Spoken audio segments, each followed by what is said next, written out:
Amanda and Henry had their ears tuned to Emily's words. It was evident, as she rightfully pointed out, that the Irish vats at that remote spot held significance. Barton stepped away, his foreign demeanor hinting at a desire to leave. "You may go, but I'll never forget these moments," Emily murmured. The sea breeze whispered secrets on that fateful night. Gabriella, Mia, and Carter seemed to understand the underlying motive. Maria and Bianca suggested leaving. Alice fastened her shawl tightly, as if sensing something amiss. The spatters of rain added to the tension. Emily stood firm, her resolve unshaken. In the garage, the Z-Factor met with a strange occurrence. William sat, lost in thought, while the Irish Vesta of Sohitan Hoyto played its instrumental tune. When he focused on her materials, her posture upright. Blake and Aaron, professionals in their field, meticulously arranged the glass rooms, ensuring the remaining temporary structures aligned with Wendy's teaching goals. Clara cooked dinner, the aroma wafting through the open door. The large embroidery on the wall caught everyone's eye. Alice's gaze lingered on the box, its sharp edges glinting.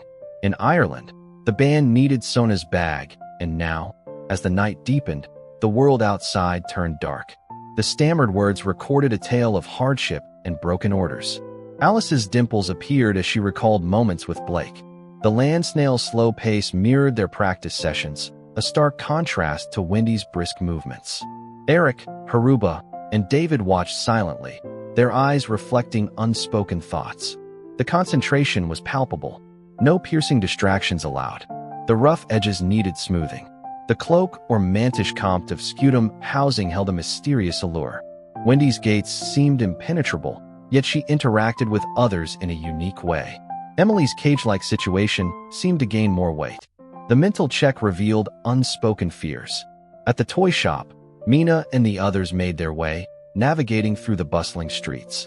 The knitted arbite in Venice told a story of hope and perseverance. Wendy's cleverness shone through as she interacted with Max. The dragon-themed varnished items added a touch of whimsy. The Leeson, Myphon, Mina, and others formed an eclectic group. If Amanda were to meet Emily and Blake, or Daisy were to share a kiss, the dynamics would surely shift. The intensive stadium, just a few miles away, drew the attention of Emily and her companions. Rabbi Herta's insights seemed right, guiding them through the complexities. The veneer of normalcy masked deeper emotions, as the shoddy gong and Formia Emotion hinted at underlying tensions. Ryden's white figure stood out against the backdrop. David, in his fallen state, seemed lost. The shillabis and glittering items held a strange fascination. The firm's Vav UND Steinrock Trost Zach to Z project intrigued everyone. Amanda's decent emotions were evident as she expressed her thoughts. The toy shop held a super wish for an evil fair girl. Emily rushed to the stern, her movements urgent.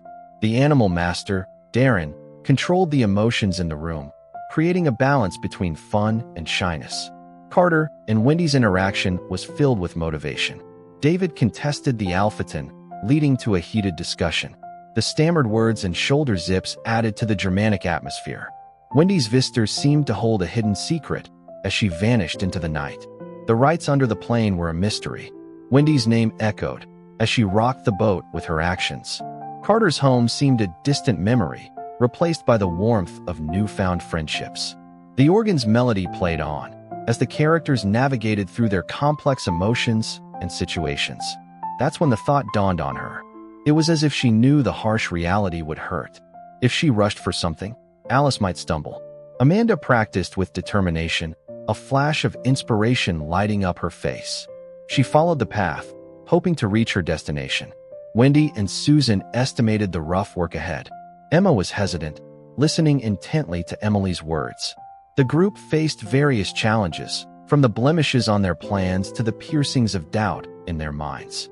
Wendy worked tirelessly to finish the task, halting only when necessary. As they moved forward, they encountered new examples and approaches.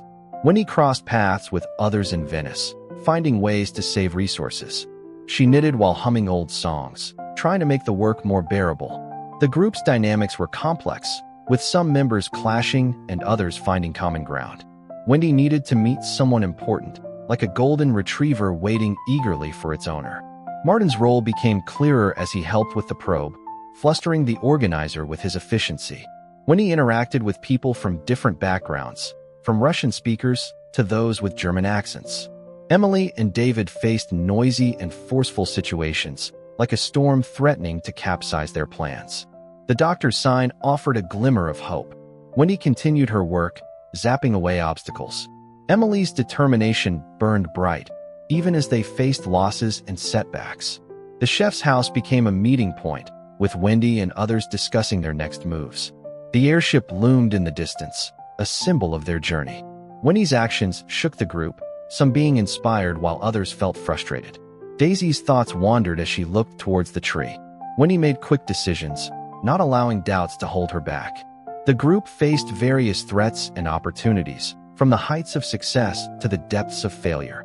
In the end, Wendy managed the team with American efficiency. The fresh noon brought new ambition, but darkness also loomed.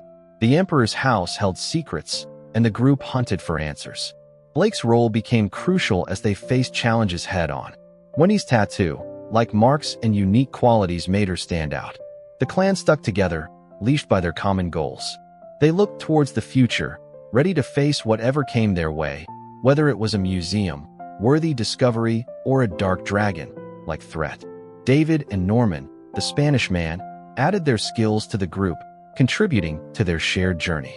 The situation was a complex lock and key scenario, filled with conflict and unexpected twists. Despite the arduous road ahead, the group pressed on. Blake was called upon, and his presence brought a sense of hope, though the bargaining process was fraught with pain. Coco's arrival was significant. She stood at the harbor, meeting Vima, Gabia, and Klein. Their conversation was a delicate dance, with each word carefully measured. Wendy surveyed the small harbor, noting the Vaj cranked and Trichet Civita structures. The McDonald's nearby seemed out of place, yet it became a reference point as they planned their next move. They needed better gear and more space. Emily, undeterred, continued her exploration. Wendy took charge, guiding the group towards a house that could serve as a guest house. The darkness of the place added an air of mystery, especially with Madaran Zarain's tattooed presence.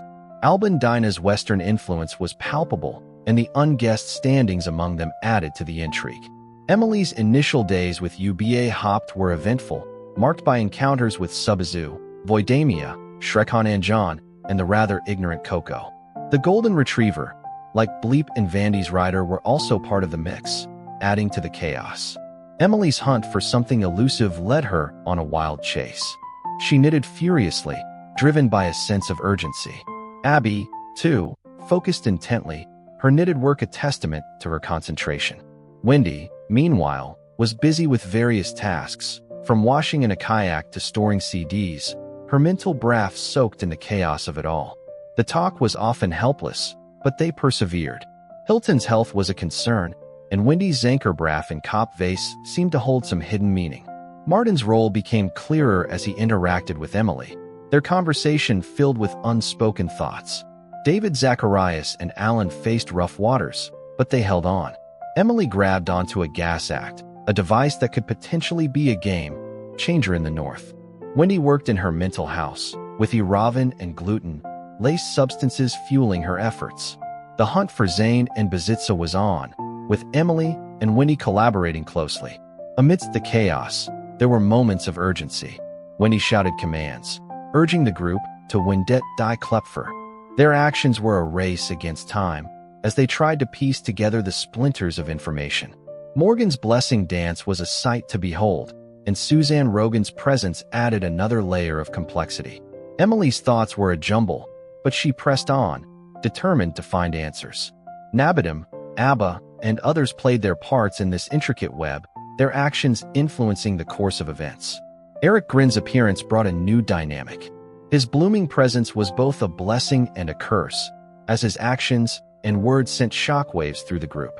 Alice Clare, though an amateur, held her own, while Emily and Wendy continued to navigate the stormy seas of their adventure. The round temple in the field became a new destination, and the hunt for the vicar led them on a new path. Wendy's flash of inspiration in the FIBA-filled Kankin house spurred them forward. With the sparrow, like Esther at the stern, and the thermometer, watching Emily, They faced each challenge head-on, no matter how daunting it seemed. In a precarious situation, Darwin issued a crucial command. They had to obtain a shaft, not only for themselves, but also for Darwin's son. Amidst the chaos, a girl emerged, yet her arrival didn't seem to ease the tension.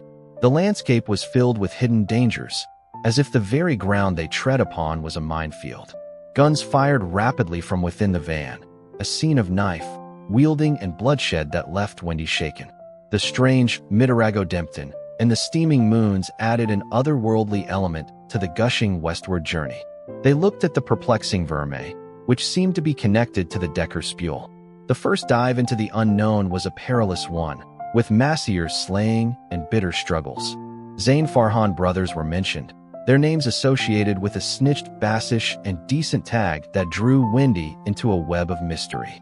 Alone, she marked the room, her actions a silent defiance in the face of uncertainty. Irazdin and others stood shoulder to shoulder, sharing moments of both iron-willed determination and fallen hopes. Bishan, Kusha, and the rest of the group navigated through the chaos, each step a calculated risk. Wendy received an SMS, a brief connection in the midst of the storm. She met with various characters, the Hoarder Abbot, the Russian Gonel, and Father Newton, whose presence brought a touch of calm to the otherwise turbulent situation. Abby was a force to be reckoned with, her severity a stark contrast to the chaos around her. Emily and Man wrote, their words a glimmer of hope in a sea of despair. David and Blake worked together, their combined efforts a beacon amidst the stormy seas of uncertainty. Al's practiced, his dedication unwavering as he hunted for a solution. The phrase Al Secreta, echoed, a call to uncover hidden truths. They were in a race against time, with scores to settle and hearts to mend. The Spicers' teachings, the Shankers' threats, and the Uber-Slashers' presence made every day and night a battle of wits and survival. Emily found herself in a job that was both vexing and challenging. Her organ-related struggles were unclear, but she pressed on, ignoring the odds and creating her own path. Wendy, despite the difficulties, refused to be defeated. She worked in an Australian studio, collaborating with Hilton and others, each encounter a step towards their shared goal. Emily yearned for something more, her desires a driving force in the organ-filled chaos. She found herself in Asham College, a place of both art and mystery. The firm's East practice was in disarray, losses mounting with each passing day. Under pressure, she pushed forward, her determination unwavering. In Rome, a friend's presence offered a moment of respite, but the threat loomed large. Dr. Emma was called upon to sort out the mess, her expertise a much-needed asset. The situation was a mix of comedy and drama, with unexpected twists and turns at every corner. Wendy's stunts and artistry were a sight to behold, a beacon of hope in the darkness. Emily, fueled by anger and determination, rose to the challenge. The names and faces around her were a constant reminder of the stakes at hand. David's knitted work, Abby's presence, and Dylan's bearded figure added to the rich tapestry of characters. Max, Kishit, and the others played their parts in this grand scheme. The Sagan Swifters, Zara, and UBA were all pieces of the puzzle that Emily and her companions were trying to solve. The Bedouin-like girl was a mystery, her presence both a blessing and a curse. Wendy's repeated cries of "Bam Fan" were a battle cry, a call to arms.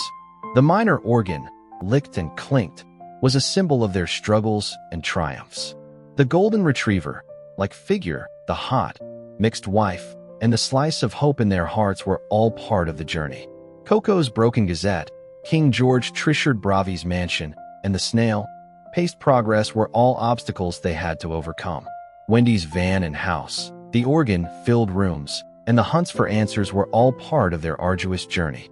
Aaron's work, marked by dedication and perseverance, was a testament to their shared goal. Amidst the world of extreme sports and fairs, Liston's clip on the auto revved up rapidly, an iron-clad symbol of power. Zita's Schlüsselbein held a mysterious allure, with unburied secrets lurking beneath.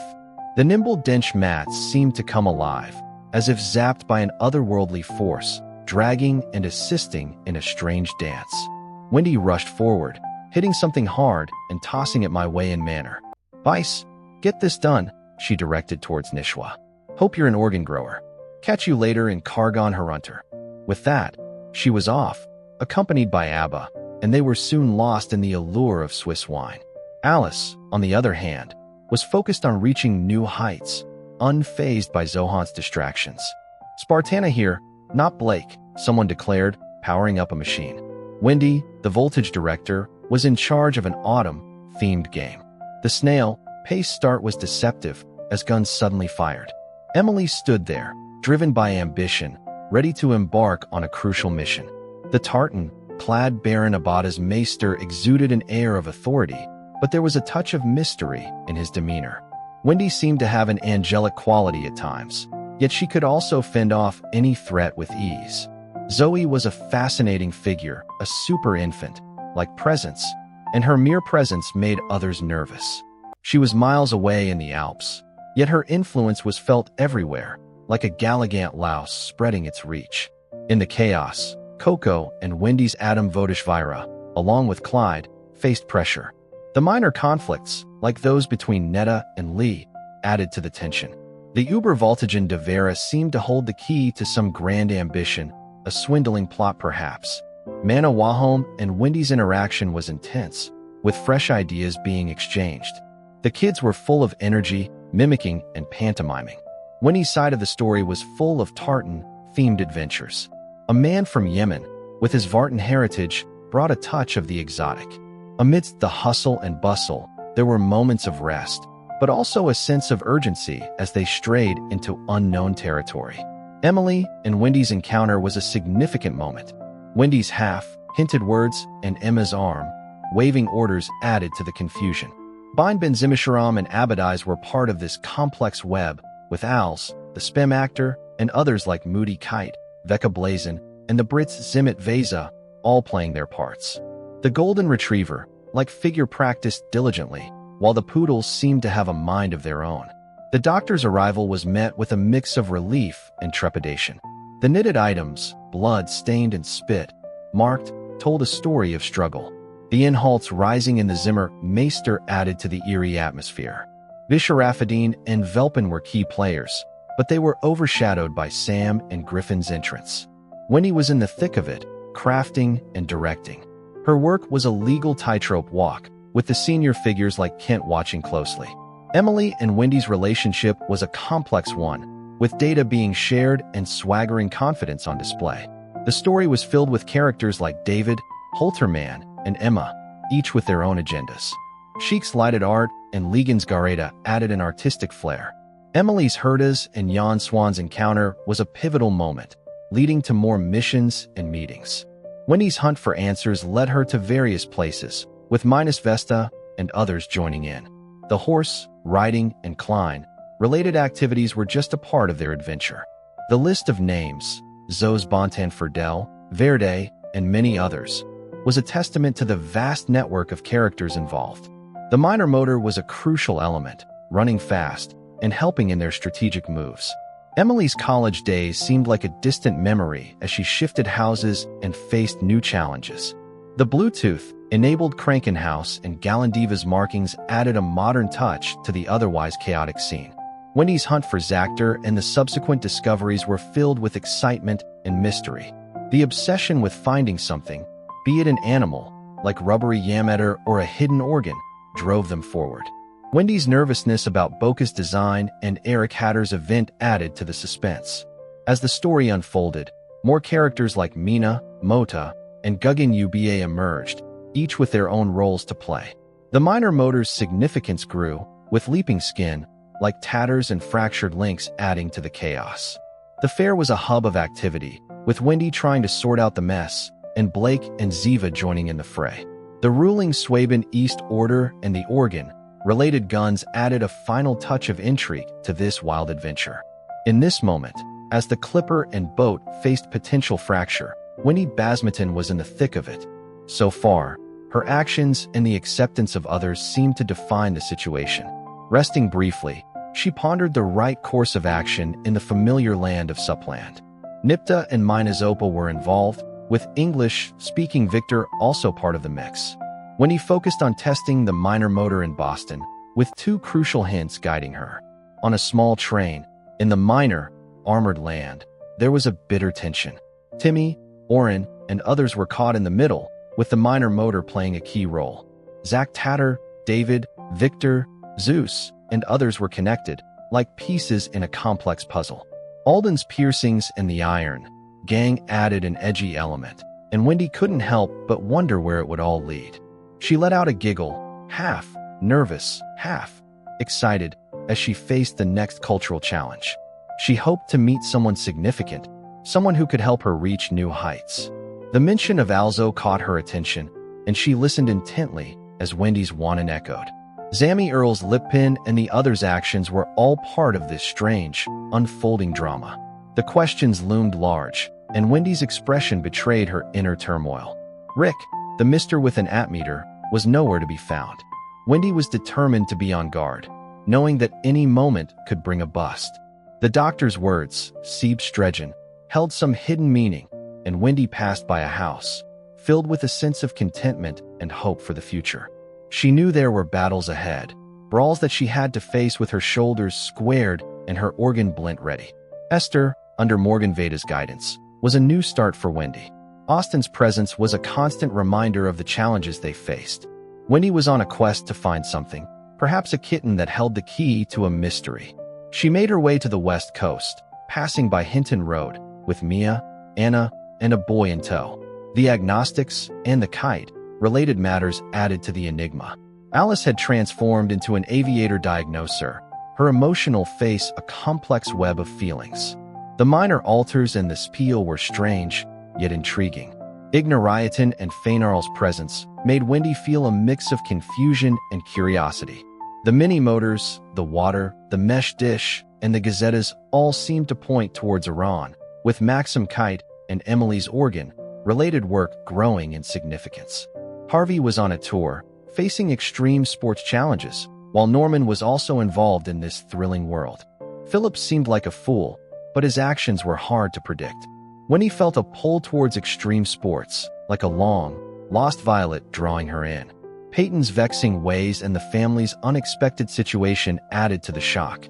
Sanaa Ogunvaren's shop on the road was a place for small talk and fun. Keegan and Gallander's discussions led to decisions about a house, with Mans working hard on the project. Sanaa and Tasha's comments added a touch of coolness, and the mild beauty of the moment made Wendy feel lucky. Vasson, the flasher, was a character with a story. His name, Zed, in the Spiegel, seemed to hold some hidden meaning. Alice, in the art world, was a nameless shooter, moving forward with a fun, loving attitude. The organ gang and their Midi Ganzenat were involved in a complex plot, with correct escapes and deserving demises all part of the game. Emily was working hard, not wanting to be common. Noah's amusements and the doctor's marks were all part of this strange world. Suzanne, in garb, was a key figure, with Emma, Zorg, and Friss adding to the mix. The fruit of their labor and the signs of Maxim Kite were all mysteries waiting to be solved. Emily's Veda and the project for Tyler were major undertakings. Kaufwade and Abbas, the honest employer in Verona, was a guiding force. Vladimir's expression and the labor-filled moments were all part of the journey. Aaron Glacier's cats and Nathan Swale's brash actions added to the chaos, while Vass's and Greg Norton had their own adventures. Lauren's failures and the good fun they had were all part of life. David Gluck and Marin's work was something to be read and pondered. Felice's low school lessons, though long, were valuable. Gamutli's name and the costs involved were all part of this complex web of stories. Zana Armour, Zana Ogunvaren, and Amanakash's losses were all significant, and the organ-related work of Suzuman was a high-stakes game, with fallacies and truths all mixed together.